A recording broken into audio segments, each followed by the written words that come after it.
ನಿಮ್ಮ MP ಯಾರಾಗಬೇಕು? D K Suresh ಅವರು madam. Doctor Manjunath ಅವರನ್ನು ಕರ್ಕೊಂಡ್ಬಂದಿರೋ ಉದ್ದೇಶನೇ ಡಿ ಕೆ ಸುರೇಶ್ ಅವ್ರನ್ನ ಸೋಲಿಸಬೇಕು ಅಂತ ಅಷ್ಟೇ, ಬಿಟ್ರೆ ಇನ್ನೇನು ಇಲ್ಲ. ಕರ್ನಾಟಕದಿಂದ ಕೊಟ್ಟಿರ್ತಕ್ಕಂಥ ಗ್ಯಾರಂಟಿನ ನೋಡ್ಕೊಂಡು ಕಾಪಿ ಮಾಡ್ಕೊಂಡು ಮೋದಿ ಅವರು ಗ್ಯಾರಂಟಿಗಳನ್ನು ಘೋಷಣೆ ಮಾಡ್ತಾರೆ. ಅವ್ರಿಗೆ ಅವಶ್ಯಕತೆ ಇರ್ಲಿಲ್ವಲ್ಲ. ಬರೇ ಮೋದಿ ಅವರು ಬರೀ ಹಿಂದುತ್ವ, ರಾಮ ಮಂದಿರ ಬರೀ ಇಂಥವು ಹೇಳ್ಕೊಂಡು ಹೋಯ್ತವ್ರು ಅಷ್ಟೇ, ಬಿಟ್ರೆ ಬೇರೆ ಯಾವ್ದು ಇಲ್ಲ. ಮೊನ್ನೆ ಹೋಗಿರ್ತಕ್ಕಂಥ ಬಿಜೆಪಿ ಗೌರ್ಮೆಂಟ್ ಅಂತ ಯಾವ್ದು 10% ಕೆಲಸ ಸಹಿತ ಮಾಡಲಿಲ್ಲ. 1947ರಿಂದ ಆಗಿರ್ತಕ್ಕಂಥ ಅಭಿವೃದ್ಧಿ ಮಾಡಲಿಲ್ಲ ಅಂದ್ರೆ ನರೇಂದ್ರ ಮೋದಿ ಇವಾಗ 10 ವರ್ಷ ಬಂದು ಏನು ಮಾಡಕ್ ಆಯ್ತಿರ್ಲಿಲ್ಲ. ರಾಮ ಮಂದಿರ ಉದ್ಘಾಟನೆ ಇಲೆಕ್ಷನ್ ಮೂವ್ಮೆಂಟ್ ಮಾಡುವ ಅವಶ್ಯಕತೆ ಇರಲಿಲ್ಲ. ಹಿಂದೂ ಮುಸ್ಲಿಂ ಎಲ್ಲರೂ ಒಂದ, ಅವ್ರ ಮೈಯಲ್ಲಿ ಬ್ಲಡ್ ಅದೇ ಹರಿಯೋದು, ನಮ್ಮ ಮೈಯಲ್ಲಿ ಹರಿಯೋದು ಅದೇನೆ. ಈ ದೇಶದ ಇತಿಹಾಸದೊಳಗ ಒಬ್ಬ ರಾಜ್ಯದ ಮುಖ್ಯಮಂತ್ರಿ ಯಾರ ಜೈಲಿಗೆ ಹೋಗಿದ್ರ ಅದು ಮಾನ್ಯ ಎಸ್ ಯಡಿಯೂರಪ್ಪನವರು ಅಂತ ತಿಳ್ಕೊಳ್ಳಿ ಅಂತ ಹೇಳಿ. ಬಡವರಿಗೆ ಕೊಟ್ಟಿರ್ತಕ್ಕಂಥ ಗ್ಯಾರಂಟಿಗಳು ಯಾವುದೇ ಕಾರಣಕ್ಕೂ ಎಲ್ಲರಿಗೂ ಇಷ್ಟ ಆಗಿ, ಯಾಕಂದ್ರೆ ಅಷ್ಟೇ ಬಡವರ ಬಗ್ಗೆ ಅಷ್ಟು ಒಳ್ಳೆ ಕಾಳಜಿ ಇರ್ತಕ್ಕಂಥದ್ದು ಕಾಂಗ್ರೆಸ್ ಪಕ್ಷ ಮತ್ತು ಸಿದ್ದರಾಮಯ್ಯ.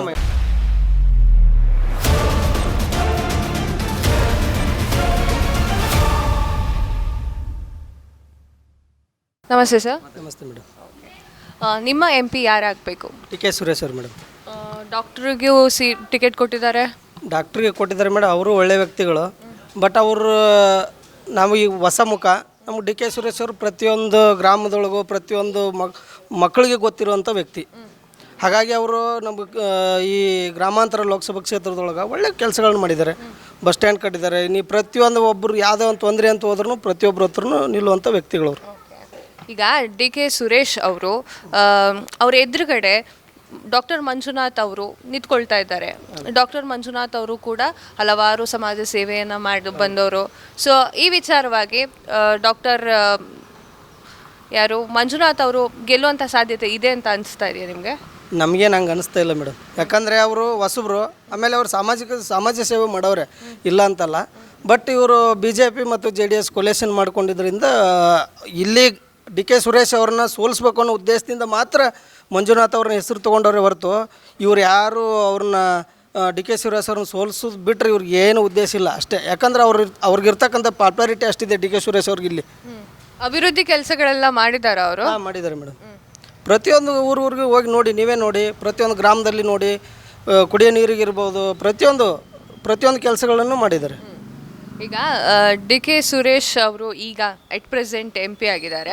ಸೊ MP ಹಾಗೆ MLA ಅವರು ಕಾಂಬಿನೇಷನ್ನಲ್ಲಿ ಅಭಿವೃದ್ಧಿ ಕೆಲಸಗಳೆಲ್ಲ ಆಗ್ತಾ ಇದೆ ಹಾಗಾದರೆ? ಹಾಂ ಮೇಡಮ್, ಅಭಿವೃದ್ಧಿ ಕೆಲಸಗಳಿಗೆ ಯಾವುದೂ ಕುಂಠಿತ ಆಗಿಲ್ಲ. ಇನ್ನೂ ಮಾಡಬೇಕು, ಇನ್ನೂ ಕೆಲಸ ಇದೆ. ಈಗ ಕರ್ನಾಟಕದಲ್ಲಿ ಕಾಂಗ್ರೆಸ್ ಗೌರ್ಮೆಂಟ್ ಬಂದಿದೆ. ಸಿದ್ದರಾಮಯ್ಯನವರು, ಡಿ ಕೆ ಶಿವಕುಮಾರ್ ಅವರು ಆಗಲಿ, ಮಲ್ಲಿಕಾರ್ಜುನ್ ಖರ್ಗೆ ಅವರಾಗಲಿ, ಅವರೆಲ್ಲ ಒಂದು ಗ್ಯಾರಂಟಿ ಮೂಲಕ ಏನು ಮಾಡಿದ್ದಾರೆ, ಸರ್ಕಾರ ಒಳ್ಳೆಯ ರೀತಿಯಿಂದ ನಡ್ಸ್ಕೊಂಡು ಹೋಯ್ತವ್ರೆ. ಅಭಿವೃದ್ಧಿ ಕೆಲಸಗಳ ಜನಸಾಮಾನ್ಯರಿಗೆ ಮುಟ್ಟುವಂಥ ಕೆಲಸ ಕಾರ್ಯಗಳನ್ನು ಮಾಡಿದ್ದಾರೆ. ಇದನ್ನೇ ಕಾಪಿ ಮಾಡಿಕೊಂಡು ನರೇಂದ್ರ ಮೋದಿಯಲ್ಲಿ ಅಡ್ವರ್ಟೈಸ್ಮೆಂಟ್, ಬರೀ TV ಅಡ್ವರ್ಟೈಸ್ಮೆಂಟ್, ಮೋದಿ ಗ್ಯಾರಂಟಿ. ಮೊದಲು ಇರಲಿಲ್ವ ಗ್ಯಾರಂಟಿ? ಕರ್ನಾಟಕದಿಂದ ಕೊಟ್ಟಿರ್ತಕ್ಕಂಥ ಗ್ಯಾರಂಟಿನ ನೋಡ್ಕೊಂಡು ಕಾಪಿ ಮಾಡ್ಕೊಂಡು ಮೋದಿಯವರು ಗ್ಯಾರಂಟಿಗಳನ್ನು ಘೋಷಣೆ ಮಾಡ್ತಾವ್ರಿಗೆ. ಅವ್ರಿಗೆ ಅವಶ್ಯಕತೆ ಇರಲಿಲ್ವಲ್ಲ. ಮೋದಿಯವರು ಈ ದೇಶದ ಪ್ರಧಾನಮಂತ್ರಿಗಳಾಗಿ 10 ವರ್ಷ ಆಯಿತು. 1947ರಿಂದ 14ರವರೆಗೂ ಭಾರತದ ಎಷ್ಟು ಸಾಲ ಇತ್ತು?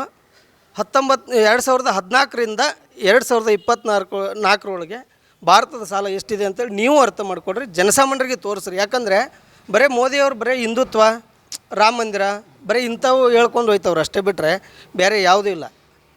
ಬಡವರಿಗೆ ಏನು ಕೆಲಸ ಮಾಡೋರು ಹೇಳಿ?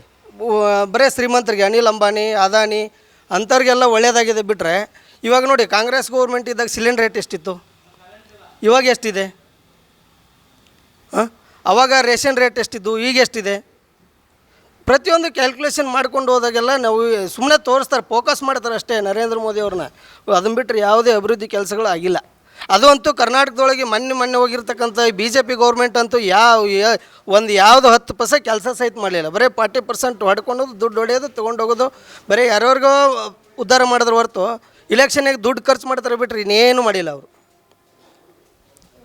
ಹಾಗಾದರೆ ಈಗ ನಿಮಗೆ ಪ್ರಧಾನಮಂತ್ರಿ ಯಾರಾದರೆ ಉತ್ತಮ ಅಂತ ಅನಿಸುತ್ತೆ? ಮೇಡಮ್, ನಮಗೆ ನೋಡಿ, ನಾವು ಕಾಂಗ್ರೆಸ್ನವರು ಆದರೆ ಬೆಟ್ರ್. ನಾವು ಯಾವುದೇ ವ್ಯಕ್ತಿಗತ ಇಲ್ಲ. ಕಾಂಗ್ರೆಸ್ ಬಂದರೆ ಈಗ ನೋಡಿ, 1947ರಿಂದ ಆಗಿರ್ತಕ್ಕಂಥ ಅಭಿವೃದ್ಧಿ ಮಾಡಲಿಲ್ಲ ಅಂದರೆ ನರೇಂದ್ರ ಮೋದಿ ಇವಾಗ 10 ವರ್ಷ ಬಂದು ಏನೂ ಮಾಡೋಕ್ಕಾಯ್ತಿರಲಿಲ್ಲ. ಅವಾಗ ಅವ್ರು ಮಾಡಿರ್ತಕ್ಕಂಥ ಕೆಲಸಗಳನ್ನ ಮುಂದುವರ್ಸ್ಕೊಂಡು ಹೋಗಿ ಇವರು ಇದನ್ನು ಮಾಡಿರೋದು ಅಷ್ಟೇ, ಬಿಟ್ಟು ಪ್ರಾಜೆಕ್ಟ್ ಮಾಡಿದ್ದು ಬಿಟ್ಟರೆ ಏನು ಅಭಿವೃದ್ಧಿ? ಇವು ನೋಡಿ, ವರ್ಷಕ್ಕೆ 2 ಕೋಟಿ ಉದ್ಯೋಗ ಸೃಷ್ಟಿ ಮಾಡ್ತೀನಿ ಅಂತ ಹೇಳಿದರು. ಯಾರು? ನರೇಂದ್ರ ಮೋದಿ. ಎಲ್ಲಿ ಸೃಷ್ಟಿ ಮಾಡಿದರು? ಹಾಗಾದರೆ 10 ವರ್ಷ ಆಯಿತು. 10 ವರ್ಷದಲ್ಲಿ ಎಷ್ಟು ಆಗಬೇಕಾಗಿತ್ತು? ಎಷ್ಟು ಉದ್ಯೋಗ ಸೃಷ್ಟಿ ಆಗಬೇಕಾಗಿತ್ತು? ಅಂಥವು ಯಾರು ಪ್ರಶ್ನೆ ಮಾಡಲ್ಲ. ಬಡವರಿಗೆ ಏನಾರ ತೊಂದರೆ ಆಗೈತೆ ಅಂತ ಯಾರೋ ಒಂದು ಬರೀ ಹೇಳ್ತಾರೆ, ಫೋಕಸ್ ಮಾಡೋದು ಅಷ್ಟೇ ಬಿಟ್ಟರೆ ಇನ್ನೇನಿಲ್ಲ. ರಾಮ ಮಂದಿರ ಉದ್ಘಾಟನೆ ಇಲೆಕ್ಷನ್ ಮೂಮೆಂಟ್ನೇ ಮಾಡುವ ಅವಶ್ಯಕತೆ ಇರಲಿಲ್ಲ, ಹೌದಾ? ಅದನ್ನು ಫೋಕಸ್ ಮಾಡೋಕ್ಕೋಸ್ಕರ ಅದನ್ನು ಹೋದ ಸರಿ 2019 ಏನು ಮಾಡಿದ್ರು ಅಂದರೆ ಪುಲ್ವಾಮಾ ದಾಳಿ ಅಂತ ಹೇಳ್ಬಿಟ್ಟು ಏನು ಮಾಡಿದ್ರು, ಗೊಂದಲ ಮಾಡಿಬಿಟ್ಟು ಅವಾಗ ಒಂದು ಗಿಟ್ಟಿಸ್ಕೊಂಡ್ರು. ಬಿಟ್ರೆ ಈ ಸರಿ ರಾಮ ಮಂದಿರ ಇದನ್ನು ಬಿಟ್ಟರೆ ಏನು ಅಭಿವೃದ್ಧಿ ಕೆಲಸಗಳಿಲ್ಲ. ಆಗಿತ್ತಂದ್ರೆ ಈ 25 ಎಂ ಪಿಗಳನ್ನು ಏನು ಮಾಡಿ ಗೆಲ್ಲಿಸ್ಕೊಟ್ಟಿದ್ರಲ್ಲ, 25 ಎಂ ಪಿಗಳನ್ನ ಗೆಲ್ಲಿಸ್ಕೊಟ್ಟಿದ್ರಲ್ಲ, ಒಬ್ಬ ಎಂ ಪಿನಾದರೂ ನರೇಂದ್ರ ಮೋದಿ ಮುಂದೆ ನಿಂತ್ಕೊಂಡು ಕರ್ನಾಟಕದ ಅಭಿವೃದ್ಧಿ ಬಗ್ಗೆ ದುಡ್ಡು ಕೊಡ್ರಿ, ನಮ್ದು ಇಂಥ ಕೆಲಸ ಕಾರ್ಯಗಳಾಗಬೇಕು ಅಂತ ಯಾರು ಒಬ್ಬರು ಕೇಳೋರ? ಯಾರೂ ಕೇಳಿಲ್ಲ. ಇದರಲ್ಲಿ ಪ್ರಶ್ನೆ ಮಾಡಿರ್ತಕ್ಕಂಥವ್ರು ಡಿ ಕೆ ಸುರೇಶ್ ಒಬ್ಬರೇ. ಕ್ಷೇತ್ರದ ಅಭಿವೃದ್ಧಿಗೆ, ಕರ್ನಾಟಕದ ಅಭಿವೃದ್ಧಿಗೆ, ನಮ್ಮ ಕರ್ನಾಟಕಕ್ಕೆ GST ಅಮೌಂಟ್ ಎಷ್ಟು ಬರಬೇಕಾಗಿತ್ತು, ಎಷ್ಟು ಬಂದಿಲ್ಲ. ಯಾಕೆ ಇವರು BJP ಎಂ ಪಿಗಳು ಯಾಕೆ ಕೇಳಲಿಲ್ಲ? ಇವ್ರು ಕರೆಕ್ಟಾಗಿ ಎಂ ಪಿಗಳು ಕೆಲಸ ಮಾಡಿದರೆ ಪ್ರತಾಪ್ ಸಿಂಹಗೂ ಈ ಗತಿ ಬರ್ತಿರಲಿಲ್ಲ, ಶೋಭಾ ಕರಂದ್ಲಾಜಿಗೆ ಬರ್ತಿರಲಿಲ್ಲ, DV ಸದಾನಂದ ಗೌಡರು, ಈ ನಳಿನ್ ಕುಮಾರ್ ಕಟೀಲ್ರು, ಯಾರು ಅನಂತ್ ಕುಮಾರ್ ಹೆಗಡೆ, ಇವ್ರಿಗೆಲ್ಲ ಟಿಕೆಟ್ ತಪ್ಪಿಸ್ತವ್ರೆ. ಯಾಕೆ ತಪ್ಪಿಸ್ತವ್ರೆ? ಇವ್ರ ಅಭಿವೃದ್ಧಿ ಕೆಲಸ ಮಾಡಿದ್ರೆ ತಾನೇ ಇವ್ರಿಗೆ. ಇಂಥ ಅಭಿವೃದ್ಧಿ ಕೆಲಸಗಳನ್ನು ಯಾವುದೂ ಮಾಡ್ದೇನೆ ಬರೀ ಜಾತಿ ಭೇದ, ಧರ್ಮ, ಆ ಧರ್ಮದವರು ಈ ಧರ್ಮದವರು ಇಂಥವುಗಳನ್ನ ಫೋಕಸ್ ಮಾಡಿ ಗೆಲ್ಲೋದು ಬಿಟ್ಟರೆ ಇನ್ಯಾವುದೂ ಇಲ್ಲ. ನಾವೆಲ್ಲರೂ ಹಿಂದೂಗಳೇ, ಎಲ್ಲರೂ ಹಿಂದೂ ಮುಸ್ಲಿಮು ಎಲ್ಲರೂ ಒಂದ. ಅವ್ರ ಮೈಯಲ್ಲಿ ಬ್ಲಡ್ ಅದೇ ಹರಿಯೋದು, ನಮ್ಮ ಮೈಯಲ್ಲಿ ಹರಿಯೋದು ಅದೇನೆ, ಯಾವುದೂ ಇಲ್ಲ. ಫೋಕಸ್ ಮಾಡೋದು ಅಷ್ಟೇ. ನರೇಂದ್ರ ಮೋದಿ ಹೆಸರು, ಅಮಿತ್ ಶಾ ಅವರು ಏನು ಮಾಡಿದ್ರು? ಈಗ ಇದಕ್ಕೆ ಹೋದ ಸರಿ ಫ್ಲಡ್ ಬಂದಾಗ ಒಬ್ಬರು ಬರಲಿಲ್ಲ ನೋಡ್ಕೊಂಡು ಹೋಗೋಕೆ. ಅವಾಗ ಏನಿದ್ರು ಸಿಂಗಲ್ ಒಬ್ಬರೇ ಯಡಿಯೂರಪ್ಪ ಮುಖ್ಯಮಂತ್ರಿ ಇದ್ದರು. ಅವಾಗ ಬರಲಿಲ್ಲ. ಇದೇ ಇಲೆಕ್ಷನ್ ಮೂಮೆಂಟ್ನಾಗ ಯಾವ್ದಾರ ದೇವಸ್ಥಾನದ್ದು ಇದ್ರ ಉದ್ಘಾಟನೆ ಇದ್ರೆ ಬರೋದು. ಆಮೇಲೆ ಈ ರೋಡಿಂದು ಇನ್ನೂ ಪೂರ್ತಿ ಕ್ಲಿಯರ್ ಆಗಿಲ್ಲ, ಆಲ್ರೆಡಿ ಉದ್ಘಾಟನೆ ಮಾಡಿಬಿಟ್ಟು ಈಗ ಯಾವ್ದು ಹೇಳಿ ವಿಧಾನಸಭಾ ಇಲೆಕ್ಷನ್ ಮೂಮೆಂಟ್ನಾಗ ಮಾಡಿಬಿಟ್ರು. ಏನು ಕ್ಲಿಯರ್ ಆಗಿದೆ? ಯಾರು ಧ್ವನಿ ಎತ್ತಾರೆ?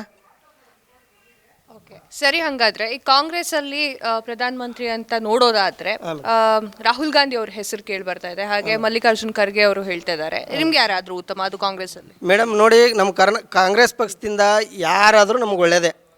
ಯಾಕಂದರೆ ಬಡವರ ಪರವಾಗಿ ಯಾರಾದರೂ ಒಂದು ನಿಂತಿರ್ತಾರೆ ಅಂದ್ರೆ, ಯಾವುದಾದ್ರೂ ಒಂದು ರಾಷ್ಟ್ರೀಯ ಪಕ್ಷ ನಿಂತೈತೆ ಅಂದ್ರೆ ಅದು ಕಾಂಗ್ರೆಸ್.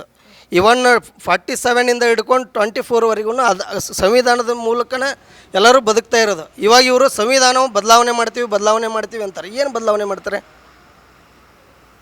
ಬದಲಾವಣೆ ಮೂಲಕ ಏನು ಸಾಧನೆ ಮಾಡ್ದಂಗೆ ಆಯ್ತದೆ?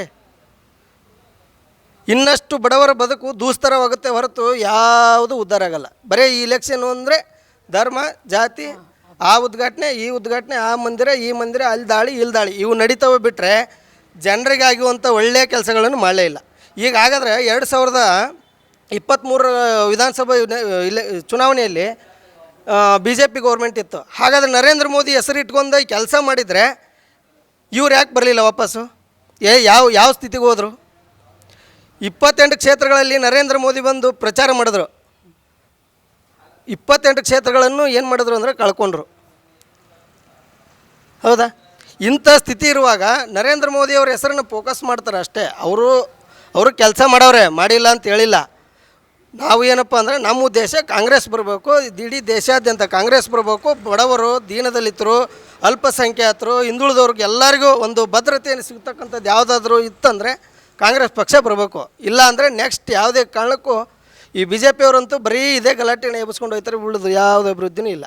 ಓಕೆ, ಈಗ INDIA ಮೈತ್ರಿಕೂಟದಲ್ಲಿ ಇರುವಂತಹ ಹಲವಾರು ಜನ ನಾಯಕರು ಆಗಿರ್ಬೋದು, ಅವರು BJP ಪಕ್ಷಕ್ಕೆ ಹೋಗ್ತಾ ಇದ್ದಾರೆ. ಸೊ ಇದಕ್ಕೋಸ್ಕರ ಕಾಂಗ್ರೆಸ್ ಬಲ ಕಳೆದುಕೊಳ್ತಾ ಇದೆಯಾ ಅಂತ ಅನಿಸ್ತಾ ಇದೆ ನಿಮಗೆ? ಮೇಡಮ್, ಹಾಗೇನಿಲ್ಲ. INDIA ಮೈತ್ರಿಕೂಟ ಮಾಡಿಕೊಂಡಿದ್ದು ಒಳ್ಳೆಯ ಉದ್ದೇಶದಿಂದ ಮಾಡಿಕೊಂಡಿದ್ದು. ಬಟ್ ಕೆಲವು ರಾಜ್ಯದಲ್ಲಿ ಏನಾಗಿದೆ ಅಂದರೆ ಈ ID, ED ಇಂಥ ರೇಡ್ಗಳನ್ನು ಮಾಡಿಸುವ ಮುಖಾಂತರ ಅವರನ್ನು ಏನು ಮಾಡೋದಂದ್ರೆ ಚದುರಿಸ್ತಾರೆ ಅಷ್ಟೇ. ಆ ಒಂದು ಉದ್ದೇಶದಿಂದ ಬೇರೆ ಬೇರೆ ಈ ನಮ್ಮ ಇಂಡಿಯಾ ಮೈತ್ರಿ ಬಿಟ್ಟು ಭಾರತೀಯ ಜನತಾ ಪಾರ್ಟಿಗೆ ಮರ್ಜ್ ಆಗಕ್ಕೆ ಹೋಯ್ತವ್ರೆ ಅಷ್ಟೇ, ಬಿಟ್ಟರೆ ಇನ್ನೇನಿಲ್ಲ. ಬರೀ ಇವ್ರಿಗೆ ಏನಪ್ಪ ಅಂದರೆ ಬರೀ ರೇಡ್ ಮಾಡಿಸೋದು. ಇವ್ರು ಮಾಡಿಲ್ವಾ? ಇವ್ರ ಎಂ ಪಿಗಳು ಎಷ್ಟು ದುಡ್ಡು ಮಾಡವ್ರೆ? ಈ ದೇಶದ ಇತಿಹಾಸದೊಳಗನ ಒಬ್ಬ ರಾಜ್ಯದ ಮುಖ್ಯಮಂತ್ರಿ ಯಾರು ಜೈಲಿಗೆ ಹೋಗಿದ್ರಂದ್ರೆ ಅದು ಮಾನ್ಯ S ಯಡಿಯೂರಪ್ಪನವ್ರು ಅಂತ ತಿಳ್ಕೊಳ್ಳಿ ಅಂತ ಹೇಳಿ. ಇಡೀ ಇತಿಹಾಸದಲ್ಲೇ ಯಾರೂ ಇರಲಿಲ್ಲ. ಅಂಥ ಪರಿಸ್ಥಿತಿ ಒಳಗೆ BJPನ ಬೆಳೆಸ್ತಂತಾರೆ. ಅವ್ರನ್ನೂ ಕೂಡ ಬಿಡಲಿಲ್ಲ ಇವರು, ಅವ್ರನ್ನೂ ಒಂದು ವರ್ಷಕ್ಕೆ ಕಿತ್ತೆಸ್ಬಿಟ್ರು. ಓಕೆ, ಈಗ ಸಿದ್ದರಾಮಯ್ಯ ಅವರು ಕೊಟ್ಟಿರುವಂತಹ ಅಷ್ಟು ಗ್ಯಾರಂಟಿಗಳೆಲ್ಲ ಇಷ್ಟ ಆಗಿದೆಯಾ ನಿಮಗೆ? ಹೌದು ಮೇಡಮ್, ಗ್ಯಾರಂಟಿಗಳು ಕೊಟ್ಟಿದ್ದು ಬಡವರಿಗೆ ಹಾಕಿ ಕೊಟ್ಟಿರ್ತಕ್ಕಂಥ ಗ್ಯಾರಂಟಿಗಳು ಯಾವುದೇ ಕಾರಣಕ್ಕೂ ಯಾರಿಗೂ ಎಲ್ಲರಿಗೂ ಇಷ್ಟ ಆಗ್ಯಾಕು. ಬಡಬಗ್ಗರಿಗೆ ದೊಡ್ಡವ್ರಿಗೆಲ್ಲ ಆಗಲ್ಲ. ಯಾಕೆ ಹೇಳಿ, ನಮ್ಗೆ ಬೇಕಾಗಿರಲಿಲ್ಲ ಅನ್ನೋ ಉದ್ದೇಶ ಇಟ್ಟಿರ್ತಾರೆ ಅಷ್ಟೇ. ಅವ್ರಿಗೆಲ್ಲ ದುಡ್ಡು ಇರೋರು ಅವ್ರಿಗೆಲ್ಲ ಏನು ಗೊತ್ತಾಗುತ್ತೆ ಹೇಳಿ? ಬಡವ್ರ ಕಷ್ಟ. ಇವಾಗ ನೋಡಿ, ಫ್ರೀ ಬಸ್ ಬಿಟ್ಟಾರ ಅಂತ ಹೇಳ್ತಾರೆ. ಅದ್ರ ಉದ್ದೇಶ ಏನು? ಯಾರೋ ಗಂಡಾಗ ಹುಷಾರಿರಲ್ಲ, ಅವ್ರು ಹಾಸ್ಪಿಟ್ಲಿಗೆ ಕರ್ಕೊಂಡು ಹೋಗ್ಬೇಕಾಗಿತ್ತು. ಆ ಹಾಸ್ಪಿಟ್ಲಿಗೆ ಹೋಗ್ಬೇಕಾದ್ರೆ ಏನಾಕೈತು, ಎಕ್ಸ್ಪೆಂಡಿಚರ್ ಬರ್ತದಲ್ಲ, ಅದನ್ನು ಅವನ್ನ ದವಾಖಾನೆಗೆ ಹೋದ ತಕ್ಷಣ ಒಂದು 2 ಇಡ್ಲಿ ತಿನ್ನಿಸ್ಬೋದಾ ಅದೇ ದುಡ್ಡಲ್ಲಿ, ಉಳಿದಿದ್ದ ದುಡ್ಡು? ಆ ಥರ ಯೋಜನೆಗಳನ್ನು ಸದುದ್ದೇಶ ಇಟ್ಕೊಂಡು ಮಾಡಿರ್ತಕ್ಕಂಥ ಯೋಜನೆಗಳನ್ನು ಎಲ್ಲರೂ ಇಷ್ಟಪಡ್ತಾರೆ. ಈ ರಾಜ್ಯದೊಳಗೆ ಅವ್ರನ್ನ ಇಷ್ಟಪಡುವಂಥ ವ್ಯಕ್ತಿನೇ ಯಾರೂ ಇಲ್ಲ ಅಂತ ತಿಳ್ಕೊಂಬಿಡಿ. ಯಾಕಂದ್ರೆ ಅಷ್ಟೇ ಬಡವರ ಬಗ್ಗೆ ಅಷ್ಟು ಒಳ್ಳೆಯ ಕಾಳಜಿ ಇಟ್ಟಿರ್ತಕ್ಕಂಥದ್ದು ಕಾಂಗ್ರೆಸ್ ಪಕ್ಷ ಮತ್ತು ಸಿದ್ದರಾಮಯ್ಯನವರು. ಓಕೆ, ಸರಿ. ಹಾಗಾದರೆ ಈಗ ಡಿ ಕೆ ಸುರೇಶ್ ಅವರ ಎದುರುಗಡೆ ಡಾಕ್ಟರ್ ಮಂಜುನಾಥ್ ಅವ್ರ ಹವಾ ನಡೆಯುತ್ತಾ ಇಲ್ವಾ? ಮೇಡಮ್, ಹೇಳೋಕ್ಕಾಗಲ್ಲ. ಆದರೆ ಒಬ್ಬ ಸಾಮಾಜಿಕ ಜೀವಿ, ಸಮಾಜದ ಒಳಿತನ್ನು ಬಯಸ್ತಕ್ಕಂಥ ವ್ಯಕ್ತಿಗಳು ರಾಜಕಾರಣಕ್ಕೆ ಬರಬಾರ್ದು ಮೇಡಮ್. ಸೊ ಹಾಗಾಗಿ ಮಂಜುನಾಥ್ ಸರ್ನು ಒಳ್ಳೆಯವರೇ, ಇಲ್ಲ ಅಂತಲ್ಲ. ಎಷ್ಟೋ ಬಡವರು ಏನು ಹೃದಯ ತಜ್ಞರಾಗಿರೋದ್ರಿಂದ ಎಷ್ಟೋರಿಗೆ ಒಳ್ಳೇದು ಮಾಡವ್ರೆ, ಇಲ್ಲ ಅಂತಲ್ಲ. ಅದು ಒಂದು ರಾಜಕೀಯ ಕಾರಣ. ಇದನ್ನು ಬಿಟ್ಟರೆ ಇಲ್ಲಿ ಡಿ ಕೆ ಸುರೇಶ್ ಅವ್ರನ್ನ ಸೋಲಿಸ್ಬೇಕಂತ ಪ್ರಬಲ ಕ್ಯಾಂಡಿಡೇಟೇ ಇಲ್ವಲ್ಲ. ಸೊ ಹಾಗಾಗಿ ಡಾಕ್ಟರ್ ಮಂಜುನಾಥ್ ಅವ್ರನ್ನ ಕರ್ಕೊಂಬಂದರೆ ಏನಾದರೂ ಡಿ ಕೆ ಸುರೇಶ್ ಅವ್ರನ್ನ ಸ್ವಲ್ಪ ಅಳ್ಳಾಡಿಸ್ಬೋದಲ್ಲ ಅಂತ ಅಷ್ಟೇ, ಬಿಟ್ಟರೆ ಇನ್ನೇನಿಲ್ಲ. ಇಲ್ಲಿ ಗೆಲ್ಲೋದೇ ಡಿ ಕೆ ಸುರೇಶ್. ಪೈಪೋಟಿ ಜೋರಾಗಿ ನಡೀತದೆ ಮೇಡಮ್. ಪ್ರತಿಯೊಂದು ಇಲ್ಲಿ ನೋಡಿ, ಕ್ಷೇತ್ರದೊಳಗೆ ಡಾಕ್ಟರ್ ಮಂಜುನಾಥ್ ಯಾರು ಅಂತ ಯಾರಿಗೆ ಗೊತ್ತಿರ್ತದೆ ಹೇಳಿ? ಟಿ ವಿಲಿ ಫೋಕಸ್ ಮಾಡಿ ತೋರಿಸ್ತಾರೆ ಅಷ್ಟೇ, ಬಿಟ್ಟರೆ ಇನ್ನೇನಿಲ್ಲ. ಈ ಕ್ಷೇತ್ರದೊಳಗೆ ಆಗಾರ ಇಲ್ಲಿ ಲೋಕಲ್ ಇರೋರು ಕುಮಾರಸ್ವಾಮಿ ಅವರು ನಿಂತ್ಕೋಬೋದಿತ್ತಪ್ಪ. ಕುಮಾರಸ್ವಾಮಿ ಅವರು ಯಾಕೆ ನಿಂತ್ಕೊತ ಇಲ್ಲ? ಡಾಕ್ಟರ್ ಮಂಜುನಾಥ್ ಅವ್ರನ್ನ ಕರ್ಕೊಂಬಂದಿರೋ ಉದ್ದೇಶನೇ ಡಿ ಕೆ ಸುರೇಶ್ ಅವ್ರನ್ನ ಸೋಲಿಸ್ಬೇಕು ಅಂತ ಅಷ್ಟೇ, ಬಿಟ್ಟರೆ ಇನ್ನೇನು ಇಲ್ಲ. ಈ ಭಾರತೀಯ ಜನತಾ ಪಕ್ಷ ಅಂತೂ ಈ ಕ್ಷೇತ್ರದೊಳಗಂತೂ ಇಲ್ಲವೇ ಇಲ್ಲ. ಸೊ ಹಾಗಾಗಿ ಏನಪ್ಪ ಅಂದ್ರೆ ಕೊಲೇಷನ್ ಮಾಡಿಕೊಂಡು ಅಷ್ಟೇ, ಬಿಟ್ಟರೆ ಇನ್ನೇನಿಲ್ಲ. ಇಲ್ಲೆಲ್ಲ D K Shivakumar, D K Suresh ಅಂತ ಹೇಳ್ತಿದ್ದಾರೆ ಹೇಗೆ? ಹಾಂ ಮೇಡಮ್, ಎಲ್ಲರೂ ಅದನ್ನೇ ಹೇಳೋದು. ಡಿ ಕೆ ಸುರೇಶ್ ಅಂತ ಹೇಳ್ತಿದ್ದಾರಾ ಅಥವಾ ಡಾಕ್ಟರ್ ಮಂಜುನಾಥ್ ಅಂತ ಹೇಳ್ತಿದ್ದಾರೆ? ಅಂತ ಹೇಳ್ತಾರೆ ಸರ್ ಮೇಡಮ್. 3% ಅವರೇ ಹೇಳೋದು. ಕೆಲವಿಷ್ಟು ಮಂದಿ ಇರ್ತಾರೆ, ಅವ್ರಿಗೂ ಬೇಕಾದರೂ ಇರ್ತಾರೆ, ಆ ಪಕ್ಷದವರು ಇರ್ತಾರೆ, ಈ ಪಕ್ಷದವರು ಇರ್ತಾರೆ.